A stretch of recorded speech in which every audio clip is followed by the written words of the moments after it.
بسم اللہ الرحمن الرحیم۔ السلام علیکم ورحمۃ اللہ وبرکاتہ۔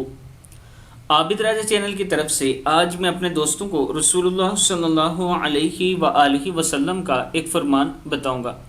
حضرت ابو سعید خدری رضی اللہ تعالیٰ عنہ فرماتے ہیں کہ انہوں نے اپنے والد سے یہ سنا کہ نبی اکرم صلی اللہ علیہ وآلہ وسلم نے ارشاد فرمایا، جب تم میں سے کسی آدمی کو نماز کے اندر جمائی آئے تو تمہیں چاہیے کہ جس قدر ہو سکے اسے روکو، کیونکہ شیطان منہ کے اندر داخل ہو جاتا ہے۔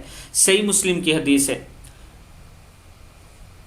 کہ جب آپ نماز پڑھ رہے ہوں، آپ کو نیند آ رہی ہو، جب جمائی آئے تو آپ اس کو روکو جس قدر ممکن ہو سکے۔ یہ رسول اللہ صلی اللہ علیہ وآلہ وسلم کا فرمان ہے۔ آپ دوستوں نے اس پر ضرور عمل کرنا ہے اور نماز کو خشوع اور خضوع کے ساتھ پڑھا کریں۔ اللہ تعالی ہم سب کو رسول اللہ صلی اللہ علیہ وآلہ وسلم کے فرمان کے مطابق زندگی گزارنے کی توفیق عطا فرمائے۔